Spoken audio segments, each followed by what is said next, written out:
रूस यूक्रेन युद्ध के बीच रूस की राजधानी मॉस्को में कॉन्सर्ट हॉल में हुए हमले की जिम्मेदारी तो इस्लामिक स्टेट ने ले ली है, लेकिन रूस का कहना है कि हमले के पीछे यूक्रेन का हाथ है, जबकि यूक्रेन का दावा है कि हमलावरों से उसका कोई संबंध नहीं है।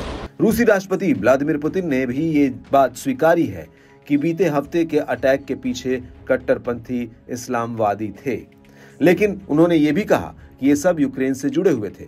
पुतिन की बातों से साफ है कि यूक्रेन कितनी भी सफाई दे, लेकिन रूस इस बात को मानने के लिए तैयार नहीं है कि हमले में यूक्रेन का हाथ नहीं था।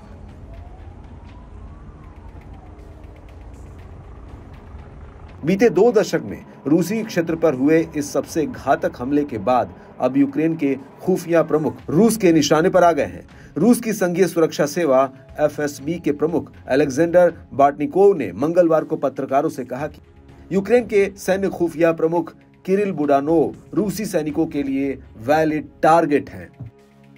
एक रूसी अदालत ने दिसंबर 2023 में ही बुडानेव को आतंकवाद के आरोप में गिरफ्तार करने का आदेश दिया था। रूसी अदालत ने रशियन सिविलियन इंफ्रास्ट्रक्चर को निशाना बनाने वाले 100 से अधिक आतंकी हमलों की साजिश रचने के आरोप में बुडानोव की गिरफ्तारी का आदेश दिया था।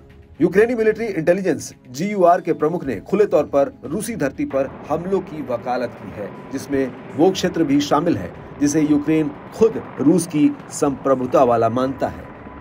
बुडानोव ने शुरू में हमलों को पक्षपातपूर्ण गतिविधियां बताया, लेकिन बाद में उन्होंने यूक्रेन की जिम्मेदारी स्वीकार की। बुडानोव और अन्य यूक्रेनी खुफिया अधिकारियों के बारे में पूछे जाने पर बार्टनिकोव ने कहा कि रूस और रूसी नागरिकों के खिलाफ अपराध करने वाले एक वैलिड टारगेट है। जब पत्रकारों ने FSB प्रमुख से पूछा कि रूस ने अभी तक उन टारगेट्स पर कार्रवाई क्यों नहीं की, तो उन्होंने जवाब दिया कि अभी भी कार्रवाई की संभावना है। Соборов, должно было состояться террористический акт.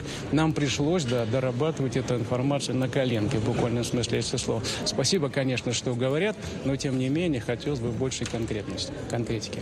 Спасибо большое. FSB ने शुरू में बुडानोव को अक्टूबर 2022 में क्रीमियन ब्रिज पर बमबारी के मास्टरमाइंड के रूप में पहचान की थी। मंगलवार के घटनाक्रम पर टिप्पणी करते हुए बार्टनिकोव ने कहा कि SBU को भी आतंकी संगठन घोषित किया जाना चाहिए।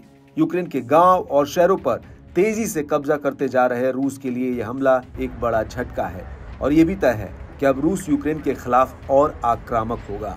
ऐसे में अगर यूक्रेन को समय रहते अमेरिका और अन्य पश्चिमी सहयोगियों से मदद नहीं मिली तो उसका और भी बुरा हाल होगा।